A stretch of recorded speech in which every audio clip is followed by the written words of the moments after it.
जोहार नमस्कार। झारखंड समेत देश दुनिया की तमाम बड़ी खबरों में से कुछ प्रमुख खबरों पर आइए नजर डालते हैं। एक नई उम्मीद, जनता दरबार में लौटी मुस्कान। रांची के हृदय में, जहां प्रशासनिक भवनों की ऊंची दीवारें और व्यस्त सड़कें शहर की कहानियां बयां करती हैं, वहां उपायुक्त सह जिला दंडाधिकारी श्री मंजूनाथ भजंत्री का जनता दरबार आम लोगों के लिए एक नई उम्मीद का प्रतीक बन चुका है। 8 सितंबर 2025 का दिन भी ऐसा ही था, जब सैकड़ों लोग अपनी समस्याओं का समाधान ढूंढने जिला प्रशासन के दरवाजे पर पहुंचे। ये कहानी है उन लोगों की जिनके चेहरों पर जनता दरबार ने मुस्कान लौटाई। त्रिलोचन सिंह का दशक पुराना इंतजार। कहानी शुरू होती है त्रिलोचन सिंह से, जिन्होंने 10 साल पहले नई दिशा आत्मसमर्पण नीति के तहत एक नया जीवन शुरू करने का फैसला किया था।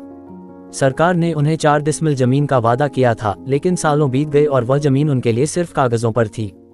त्रिलोचन का परिवार उस जमीन पर कुछ कर पाने में असमर्थ था। निराशा और थकान के बीच त्रिलोचन के भाई कौशल सिंह मुंडा और उनकी पत्नी ठाकुरमणि देवी ने जनता दरबार का रुख किया। जब वे उपायुक्त श्री मंजूनाथ भजंत्री के कार्यालय कक्ष में दाखिल हुए, उनके मन में आशंका थी, लेकिन बाहर निकलते वक्त उनके चेहरों पर एक बड़ी मुस्कान थी। डीसी साहब का बहुत बढ़िया मदद मिला, कौशल ने खुशी से कहा। उपायुक्त ने तुरंत संबंधित अंचल अधिकारी सीओ को फोन लगाया और सख्त निर्देश दिए कि परिवार को दूसरी जगह जमीन उपलब्ध कराई जाए।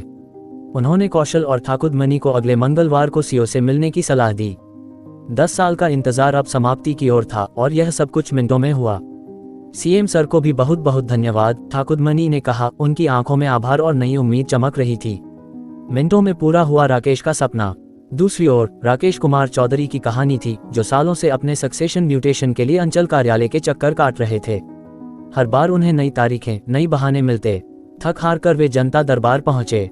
उपायुक्त ने उनकी शिकायत सुनी और तुरंत सीओ शहर को फोन लगाया। प्रमाण कहाँ हो? ठीक है, अभी राकेश कुमार चौधरी सक्सेशन म्यूटेशन का मामला लेकर आपके पास आएंगे, फौरन इनका म्यूटेशन करिए। अपने कार्यालय की छवि खराब मत होने दीजिए, उपायुक्त का सख्त लहजा फोन पर गूंजा। कुछ ही मिनटों बाद राकेश का फोन आया। सर, म्यूटेशन हो गया। उनकी आवाज में आश्चर्य और खुशी थी। उन्होंने उपायुक्त को बार बार धन्यवाद दिया। एक ऐसी समस्या जो सालों से लटकी थी, जनता दरबार में मिनटों में हल हो गई। होचर बस्ती का दर्द। कांके थाना क्षेत्र के होचर बस्ती से अहमद रजा की कहानी भी कम मार्मिक नहीं थी। 28 अगस्त 2025 को 4-5 अपराधियों ने उनके साथ मारपीट की और छिनतई की थी। एफआईआर दर्ज होने के बावजूद कोई कार्रवाई नहीं हुई। निराश और डरे हुए अहमद जनता दरबार पहुंचे। उपायुक्त ने उनकी पूरी बात सुनी और तुरंत वरीय पुलिस अधीक्षक को पत्र लिखकर मामले में त्वरित कार्रवाई का निर्देश दिया। अहमद को भरोसा मिला कि अब न्याय होगा। जनता दरबार एक उम्मीद का मंच। देर शाम तक उपायुक्त श्री मंजूनाथ भजंत्री जनता दरबार में बैठे रहे। राजस्व, जमीन विवाद, सामाजिक सुरक्षा योजनाएं, पेंशन, शिक्षा और पुल निर्माण जैसे कई मुद्दों पर सैकड़ों फरियादियों ने अपनी बात रखी।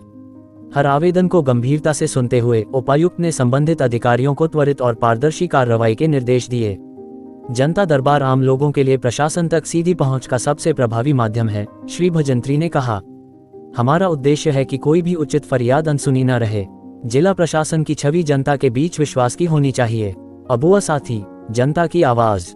रांची जिला प्रशासन ने जन शिकायतों के लिए एक व्हाट्सएप नंबर अबुआ साथी 9430328080 भी शुरू किया है, ताकि लोग अपनी समस्याएं सीधे प्रशासन तक पहुंचा सकें। जनता दरबार और इस तरह के प्रयासों के माध्यम से रांची प्रशासन ये सुनिश्चित कर रहा है कि कोई भी नागरिक अपनी समस्या के समाधान से वंचित न रहे। त्रिलोचन, राकेश और अहमद की कहानियां सिर्फ शुरुआत हैं। जनता दरबार में हर दिन नई कहानियां लिखी जा रही हैं, उम्मीद, विश्वास और समाधान की कहानियां। डीसी रांची के इस प्रयास ने साबित कर दिया कि जब प्रशासन और जनता के बीच का पुल मजबूत हो, तो हर समस्या का हल संभव है।